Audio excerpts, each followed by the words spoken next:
Il y a certaines personnes qui pensent que l'islam est venu interdire les coutumes. Il est venu interdire les traditions. Alors que c'est faux. L'islam n'est pas venu interdire tout. Non. L'islam interdit ce qui est négatif, ce qui est mauvais, ce qui ne va pas avec le bon sens, ce qui viole le droit des êtres humains, ce qui viole le droit des animaux, le droit des gens, le droit de la nature, ainsi le droit de Dieu. Tout ce qui est en contradiction avec le bon sens, avec la moralité, avec l'unicité de Dieu, alors l'islam dit de laisser tout simplement, si c'est dans votre tradition. Ainsi, je donne un exemple comme cela. En Afrique, surtout même dans l'empire du Ghana, il y avait une tradition qui existait. Chaque année, il fallait qu'on attrape une femme qui était la plus belle, en plus vierge, et on l'habillait en blanc pour la mettre sur un cheval blanc. Et ensuite, la sacrifier pour un serpent qu'on appelle le python.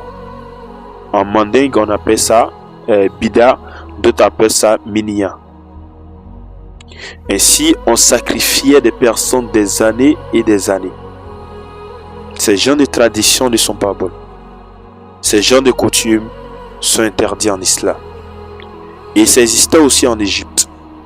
En Égypte, lorsque l'un des compagnons du prophète, qui s'appelait Amr ibn al-As, lorsqu'il a conquéri l'Égypte, les Égyptiens avaient leurs coutumes. Et il y a d'autres qui ont été autorisées, il y a d'autres qui ont été interdites. Et parmi celles qui ont été interdites, il y a leur coutume qui consistait à sacrifier une femme pour l'eau. Vous avez une source d'eau qu'on appelait le Nil. Ça coulait. Alors chaque année, on devait sacrifier une femme et la jeter dans l'eau. Ainsi, lorsque Amr ibn al-As a une connaissance de cela, immédiatement il interdit. Et lorsqu'il interdit, voici l'eau qui arrête d'écouler. L'eau ne vient plus. Et voici les Égyptiens qui sont dans la difficulté. Et qu'est-ce que Amr il fait? Il envoie une lettre chez le gouverneur, c'est-à-dire le président de la République islamique à ce moment, qui était Omar ibn Khattab. Tu vois? Et Omar ibn Khattab va faire quelque chose qui est incroyable. Omar ibn Khattab va faire 2 lettres. Et la première va suivre et la deuxième va suivre. Et dans la première, il va dire, quand tu finis de lire la lettre, la deuxième, tu le jettes dans l'eau. Et Amr ibn al-As reçoit la première lettre, il finit de lire la deuxième lettre, il suit les conseils de Omar, mais avant de jeter cette lettre dans l'eau, il regarde d'abord qu'est-ce qui est écrit là-dedans. Et qu'est-ce qui est écrit? Omar ibn Khattab a écrit dans cette lettre,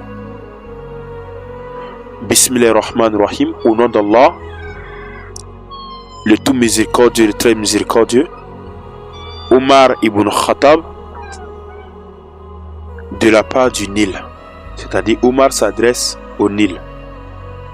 Ainsi, Omar, qu'est-ce qu'il dit dans la lettre? Il écrit, il dit, oh toi Nil, si c'est pas toi-même tu coules, alors ne coule plus. Arrête d'écouler. Mais si c'est pas l'unique, le créateur de toutes choses qui te fait couler, alors nous demandons à Allah, l'unique, le créateur de toutes choses, de te faire couler. Voici ce qui a été écrit dans la lettre. Et Amr ibn al-As va jeter cela dans le Nil qui ne coule plus. Ainsi, le lendemain matin, miracle, le Nil en train de couler de hauteur de 8 mètres. Allahu Akbar. Le Nil a commencé à couler de hauteur de 8 mètres. Et depuis ce jour, cette eau n'a cessé de couler. Allahu Akbar. Mais dans cette histoire, on retrouve ce qui est la foi, la certitude en Allah et la certitude au messager d'Allah, parce que c'est le messager qui les enseignait tout cela. Ainsi, il y a certaines coutumes que l'islam interdit, comme sacrifier certaines personnes et les enterrer avec le roi. C'est-à-dire le roi il meurt aujourd'hui, on choisit 2 ou 3 filles, on les tue et on les fait coucher aussi à côté du roi. Ou bien, plus pire, on tue des hommes avec des femmes et même avec des cuisiniers, avec des esclaves, et on les enterre avec le roi. Ça, c'était des coutumes qui existaient en Afrique. Et l'islam est venu interdire cela. Et il y avait certains noms aussi qui étaient en Afrique que l'islam interdit, que les significations étaient négatives. Il y avait des noms en Afrique qui s'appelaient le sorcier, le roi des féticheurs, le roi des rois. Tous ces noms, l'islam dit non. Une fois que tu deviens musulman, il faut avoir un nom qui est positif. On ne veut pas un nom qui va créer la colère de Dieu, parce qu'il n'y a pas de roi et de roi si ce n'est que Dieu. Ainsi, l'islam n'interdit pas les coutumes, mais interdit certaines coutumes qui sont négatives, qui ne sont pas bonnes. Même lorsque l'islam a commencé chez les Arabes, à travers le prophète Mohammed alayhi salam, l'islam a interdit certaines coutumes des Arabes.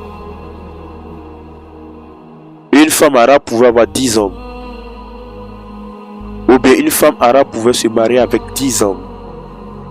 Et lorsqu'elle a un enfant, elle appelle ces 10 hommes, elle regarde leur visage et elle peut choisir un parmi eux pour dire c'est toi que l'enfant ressemble. Et tout le monde accepte cela. C'est chez les Arabes, un homme qui a marié une femme pour avoir un bon enfant, il prend sa femme, il s'en va donner à un homme qui est bien placé dans les tribus, ou même peut-être dans d'autres tribus, et il dit tiens ma femme, sois avec elle, et l'enfant qu'elle va gagner de toi est de moi. Et tout le monde acceptait, il ne prenait pas ça comme quelque chose de mal, quelque chose de mauvais, non, il trouvait ça logique, normal. Ainsi, toutes ces coutumes, l'islam interdit, et l'islam a autorisé certaines coutumes arabes qui existent encore jusqu'à aujourd'hui, qui est même rentré dans la religion islamique. Chez les Arabes, lorsque tu tues une personne, qu'est-ce qu'on fait? Tu payes le prix du sang. Tu dois payer 100 chameaux. Le prix des 100 chameaux. Ainsi, ces coutumes-là, ça existe toujours en islam. Mais ça ne vient pas de l'islam, ça vient des coutumes des Arabes. Mais l'islam a adopté cela. Pourquoi? Parce que c'était très bon. Il y a une sagesse qui est derrière. Je ne vais pas rentrer en détail, donc voici un peu. L'islam n'interdit pas tout, mais interdit certaines coutumes et certaines traditions qui sont négatives dans la vie, qui ne vont pas avec le bon sens, qui gâtent la moralité, qui n'est pas logique, qui n'est pas au fait ce qui est négatif même. Voilà. Donc ainsi l'islam n'est pas venu interdire tout, mais venu interdire ce qui était mauvais dedans.